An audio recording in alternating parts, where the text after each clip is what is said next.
दोस्तों आखिरकार अरावली पर्वतमाला को बचाने का अभियान अब धीरे धीरे रंग लाने लगा है। देखिए, अरावली को बचाने के लिए केंद्र सरकार ने बड़ा आदेश जारी कर दिया। देश की राजधानी दिल्ली से लेकर राजस्थान, गुजरात तक किसी भी राज्य में अरावली पर्वतमाला पर नई माइनिंग लीज जारी करने पर रोक लगाने का आदेश दे दिया। केंद्र सरकार की तरफ से अभी एक दिन पहले ये बड़ा आदेश दिया गया। आखिरकार अरावली को बचाने के लिए मोदी सरकार ने ये बड़ा एक्शन लिया और नई माइनिंग पर टोटल बैन लगा दिया, यानी पूर्णतया प्रतिबंध रहेगा नए खनन पट्टे जारी करने पर। आपको पता होगा, बीते कुछ दिनों से हमारे देश भर में सेव अरावली अभियान चलाया जा रहा। सोशल मीडिया से लेकर लोग बाग धरातल तक अपने अपने तरीकों से विरोध कर रहे हैं प्रकृति को बचाने के लिए। और दोस्तों, कुछ प्रकृति प्रेमियों का तो समर्पण देखिए। अरावली के लिए राजस्थान के बाड़मेर के इस एक शख्स ने खुद अपने हाथ से खून निकाला और मोरपंख से उस खून से लेटर लिखा, राष्ट्रपति के नाम खून से चिट्ठी लिखी और बाड़मेर की कलेक्टर टीना डाबी को वो चिट्ठी सौंपी। इन्हें ग्रीन मैन के नाम से जाना जाता है। ये बोले कि ये चिट्ठी मेरे खून से नहीं बल्कि अरावली के आंसुओं से लिखी हुई है। जी हाँ, इन शख्स का नाम है नरपत सिंह राजपुरोहित, जिन्होंने अपने खून से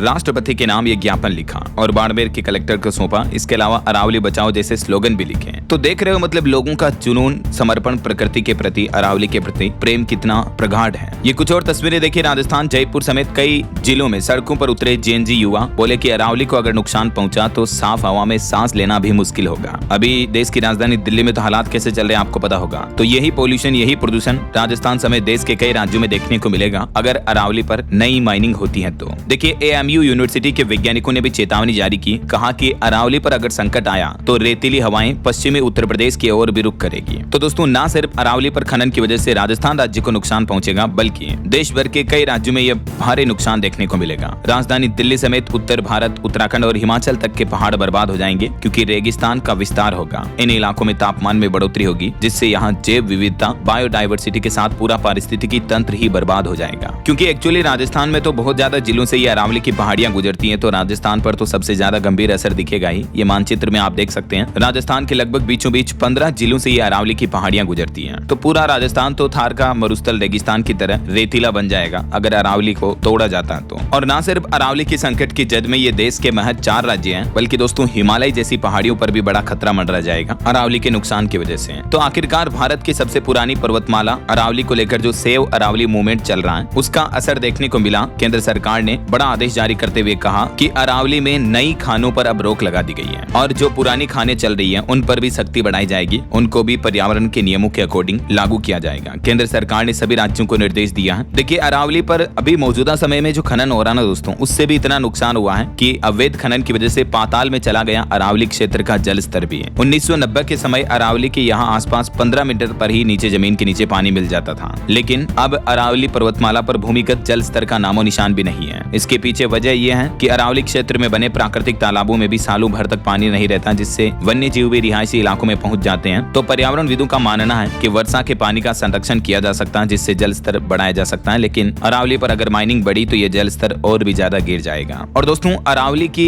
जिस परिभाषा को लेकर सुप्रीम कोर्ट ने खुद 2010 में इस परिभाषा को खारिज किया था, आखिर इस साल 2025 में उसे ही सुप्रीम कोर्ट ने ग्रीन सिग्नल क्यों दिया? सबसे बड़ा सवाल ये है। जो अरावली की 100 मीटर की पहाड़ियों को खनन के लिए एलिजिबल करने वाला जो फैसला है सुप्रीम कोर्ट का, ये परिभाषा सुप्रीम कोर्ट ने 15 साल पहले खारिज कर दी थी। ये एग्जैक्टली स्टेटमेंट आप देख सकते हैं कि 2010 में सुप्रीम कोर्ट ने इस मुद्दे को लेकर क्या कहा था। लेकिन इस साल 2025 में सुप्रीम कोर्ट ने 100 मीटर की परिभाषा को इजाजत दे दी कि 100 मीटर से कम वाली पहाड़ियां अरावली की नहीं गिनी जाएगी और उन पर माइनिंग की जा सकती है। राइट, तो इस फैसले से तो लगभग 90% अरावली खत्म हो जाएगी। यही वजह की अरावली का विरोध देखने को मिल रहा है और अब तो सुप्रीम कोर्ट की खुद की 100 मीटर की परिभाषा को भी वापस सुप्रीम कोर्ट में ही चुनौती दी गई है। राजस्थान, हरियाणा और केंद्र सरकार को भी नोटिस भेजा गया है और कमेटी की सिफारिश को विरोधाभासी बताया गया है। तो ये सब कंट्रोवर्सी भरे माहौल के बीच आखिरकार केंद्र सरकार ने सेव अरावली हिल्स को लेकर आश्वासन दिया और कहा कि पूरी तरह से सुरक्षित रहेगी अरावली। नई माइनिंग लीज पर रोक लगा दी गई है। वैसे अभी भी अरावली के अस्तित्व पर तो खतरा मंडराया हुआ है क्योंकि 10,000 एकड़ से भी ज्यादा जमीन पर धड़ल्ले से अवैध निर्माण हो रहा है, अवैध खनन हो रहा है। तो केंद्र सरकार को न सिर्फ नई माइनिंग पर रोक लगानी चाहिए बल्कि मौजूदा समय में जो खनन कार्य चल रहा है उस पर भी एक्शन लेना चाहिए। राइट, तो ये दोस्तों आखिरकार सेव अरावली मूवमेंट के बीच एक अच्छी खबर आई। उम्मीद है ये छोटा सा अपडेट आपको जरूर जानने मिला होगा। वैसे आप कौन से राज्य में रहते हैं, आपके राज्य का नाम मुझे नीचे कमेंट करके बताएगा जरूर। और बाकी इस वीडियो को लाइक और शेयर करना, DLS न्यूज चैनल को सब्सक्राइब करके बेल आइकन जरूर दबा देना रोजाना ऐसी इन्फॉर्मेटिव जानकारियां, महत्वपूर्ण समाचार देखते रहने के लिए। ओके, ख्याल रखिएगा अपने आप का, अपने परिवार का। मिलेंगे अगले नेक्स्ट अपडेट में, तब तक के लिए जय हिंद, जय भारत, वंदे मातरम।